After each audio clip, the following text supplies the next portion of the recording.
Kottayam medical കോളേജിൽ ആശുപത്രി കെട്ടിടം തകർന്ന് ഒരു സ്ത്രീ മരിച്ചെന്ന അങ്ങേയറ്റം സങ്കടകരമായ വാർത്ത വരുന്ന മണിക്കൂറാണ്. ചികിത്സയിലുള്ള മകളുടെ കൂട്ടിരിപ്പിനെത്തിയ തലയോലപ്പറമ്പ് സ്വദേശി ബിന്ദുവാണ് മരിച്ചത്. അപകടമുണ്ടായ 2.5 മണിക്കൂറിന് ശേഷമാണ് മൃതദേഹം പുറത്തെടുത്തത്. അപകട സ്ഥലത്തെ രക്ഷാപ്രവർത്തനം വൈകിയിട്ടുണ്ട്. മന്ത്രിമാരടക്കം പറഞ്ഞതുപോലെ തന്നെ ആളൊഴിഞ്ഞ കെട്ടിടമായിരുന്നു. പക്ഷേ അവിടെ ആളുകൾ എങ്ങനെ എത്തിയെന്ന ചോദ്യം അത് അങ്ങനെ തന്നെ ഉയർന്നു നിൽക്കുന്നു. അങ്ങനെ ആളൊഴിഞ്ഞ കെട്ടിടമായതുകൊണ്ട് തന്നെ നിസ്സാരമായി പരിക്കേറ്റ 2 പേർ മാത്രമേ അവിടെ ഉണ്ടായിരുന്നുള്ളൂ, മറ്റാരും ഉണ്ടായിരുന്നില്ലെന്ന കോൺഫിഡൻസോടുകൂടിയുള്ള 2 മന്ത്രിമാരുടെ പ്രതികരണം അത് ഈ ദുരന്തത്തിന്റെ രക്ഷാപ്രവർത്തനത്തിന്റെ വേഗത്തെ ലഘൂകരിച്ചോ എന്ന ചോദ്യം കൂടി ഉയരുന്ന മണിക്കൂർ കൂടിയാണ്. സൂര്യശ്രീ വാർത്തയുടെ വിശദാംശങ്ങളുമായി ചേരുന്നു. സൂര്യ, ഈ പറഞ്ഞതുപോലെ തന്നെ ആളൊഴിഞ്ഞ കെട്ടിടമാണ്, ബലക്ഷയമുള്ളത് കൊണ്ട് തന്നെ അവിടെ ആരും ഉണ്ടായിരുന്നില്ല എന്ന വാദം ഒരു വിധത്തിൽ നമ്മൾ ശരിയായി എടുത്താൽ തന്നെ എങ്ങനെ അവിടെ ആളുകൾ എത്തിയെന്ന ചോദ്യം ബാക്കി നിൽക്കുകയാണ്. അങ്ങനെ ബലക്ഷയം ഉള്ള ഫിറ്റ്നസ് ഇല്ലാത്തൊരു കെട്ടിടത്തിലേക്ക് ആളുകൾ വരാതിരിക്കാൻ, പ്രത്യേകിച്ച് കോട്ടയം മെഡിക്കൽ കോളേജിൽ പോലെ ജനനിബിഡമായ മധ്യ കേരളത്തിലെ തന്നെ ഏറ്റവും വലിയ മെഡിക്കൽ കോളേജുകളിൽ ഒന്നായ കോട്ടയം മെഡിക്കൽ കോളേജിൽ നിരവധി രോഗികളും ബൈസ്റ്റാൻഡേഴ്സും എത്തുന്നതാണ്. അങ്ങനെ അവിടെ എത്തുന്നവർ ആ കെട്ടിടത്തിലേക്ക് വരാതിരിക്കാൻ എന്തെങ്കിലും ഒരു സുരക്ഷാ മാനദണ്ഡം അവ ഒരുക്കേണ്ടതുണ്ടായിരുന്നു. അത് ഒരുക്കിയിട്ടില്ല എന്ന കാര്യം വ്യക്തം. അതിനപ്പുറത്തേക്ക് ഒരു അപകടം സംഭവിച്ച് മണിക്കൂറുകൾക്കുള്ളിൽ തന്നെ അവിടെ എത്തിയ മന്ത്രിമാർ, 2 മന്ത്രിമാർ അവിടെ എത്തി പറഞ്ഞത് ആ നിസാരമായി പരിക്കേറ്റ് 2 പേർ മാത്രമേ ഉള്ളൂ, അവിടെ ആളൊഴിഞ്ഞ കെട്ടിടമാണ്, മറ്റാരും ഉണ്ടാകാൻ സാധ്യതയില്ല എന്നൊക്കെ പറഞ്ഞ് രക്ഷാപ്രവർത്തനത്തെ, അതിനപ്പുറത്തേക്ക് ദുരന്തത്തെ ലഘൂകരിക്കുക കൂടി ചെയ്തില്ലേ സൂര്യ? തീർച്ചയായും സുഹൈൽ, അത്തരത്തിലൊരു ലഘൂകരണം മന്ത്രിമാരുടെ ഭാഗത്തു നിന്ന് ഉണ്ടായി എന്ന് തന്നെ വേണം പറയാൻ.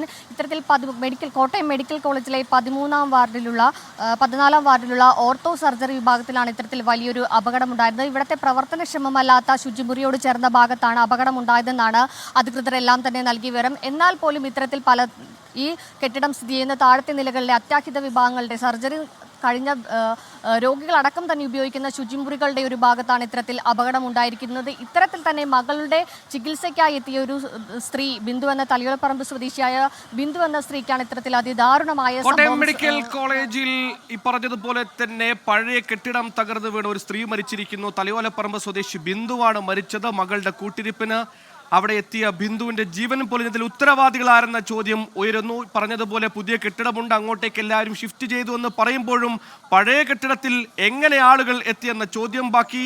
ഒരു ശുചിമുറി എന്നല്ല, ഒരു കസേര പോലും ബലക്ഷയമില്ലാത്ത കെട്ടിടത്തിൽ വെക്കരുതെന്ന നിബന്ധന ഉള്ളപ്പോൾ ആ ശുചിമുറി ഈ അധികൃതർ അറിയാതെ എങ്ങനെ ഉപയോഗിക്കാനാകുന്നു? അപ്പോൾ അവിടെ എല്ലാം ഒരു കുറ്റകരമായ അനാസ്ഥയുണ്ടെന്ന കാര്യത്തിൽ സംശയമില്ല. ജയശങ്കർ കൂടി ചെയ്യുന്നു. ജയശങ്കർ, എന്താണ് നമുക്ക് ലഭിക്കുന്ന പുതിയ അപ്ഡേറ്റ്?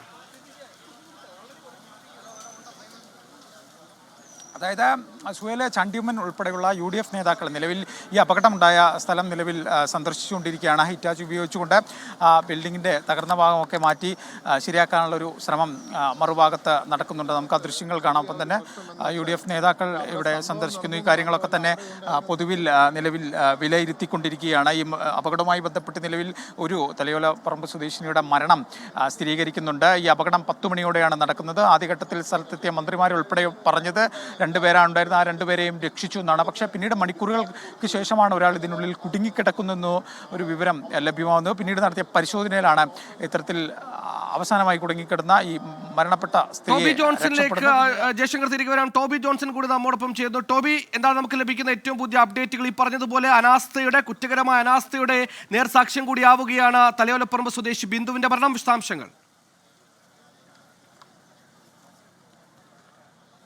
അങ്ങനെ പറയേണ്ടി വരും സുഹൈൽ. കാരണം ഒരു കാലപ്പഴക്കം കൊണ്ട്, ഏറെ നാളത്തെ കാലപ്പഴക്കമുണ്ട്. കുറേ നാളുകളായിട്ട് ആളുകൾ പരാതി പറയുന്നതാണ്. മഴക്കാലമാണ്, ചോർന്നൊലിക്കുന്ന കെട്ടിടമാണ്, പല സമയത്തും ഈ സ്ലാബുകളൊക്കെ ഇടിഞ്ഞു വീണിട്ടുണ്ടെന്ന് പരാതികളൊക്കെ ഉയർന്നു വന്നിട്ടുണ്ടായിരുന്നു. ഇപ്പോൾ പലരും അത് പറയുന്നുണ്ട്. നമ്മൾ ആ കെട്ടിടത്തിനുള്ളിൽ കയറിയപ്പോൾ തന്നെ നമുക്കത് മനസ്സിലാക്കാനും സാധിച്ചു. അതായത് കാലപ്പഴക്കം കൊണ്ട് ഈ കോൺക്രീറ്റ് ഒക്കെ ഇടിഞ്ഞ് നിലത്ത് വീണ് കിടക്കുന്ന കാഴ്ചകൾ നമുക്ക് കാണാൻ സാധിച്ചിരുന്നു. അപ്പോൾ ഈ കാലപ്പഴക്കം മനസ്സിലാക്കി തന്നെയാണ് പുതിയ കെട്ടിടം പണിത് അവിടേക്ക് ഈ വാർഡുകൾ ഷിഫ്റ്റ് ചെയ്യാനുള്ള ഒരു തീരുമാനത്തിലേക്ക് എത്തി. അതിന്റെ പണി കഴിഞ്ഞു. പക്ഷേ ഏകദേശം 1 മാസത്തിന് ശേഷമാണ് ഈ ഉദ്ഘാടനം നിശ്ചയിച്ചിരുന്നത്. അതാണ് ഒരു തിരിച്ചടിയായതെന്ന് വേണമെങ്കിൽ പറയാം. കാരണം ഈ 1 മാസത്തിനുള്ളിൽ തന്നെ ഇത് മാറ്റാനുള്ള, ഷിഫ്റ്റിങ്ങിനുള്ള നടപടികൾ ആരംഭിച്ചിരുന്നു എന്നാണ് മന്ത്രിയും അല്പസമയം മുമ്പ് പറഞ്ഞത്. എന്തായാലും ആ സമയത്തിനിടയിലാണ് ഈ ഒരു സംഭവം ഉണ്ടായത്. കഴിഞ്ഞ 1 മാസമായിട്ട് ശക്തമായിട്ടുള്ള മഴ പെയ്യുന്നുണ്ട്. അങ്ങനെ ആ മഴ പെയ്ത് ഈ ദ്രവിച്ചിരിക്കുന്ന കെട്ടിടത്തിന് മുകളിലേക്ക് വീണപ്പോൾ അത് ഇടിഞ്ഞ് താഴേക്ക് പോവുകയായിരുന്നു എന്നാണ് മനസ്സിലാക്കാൻ കഴിയുന്നത്.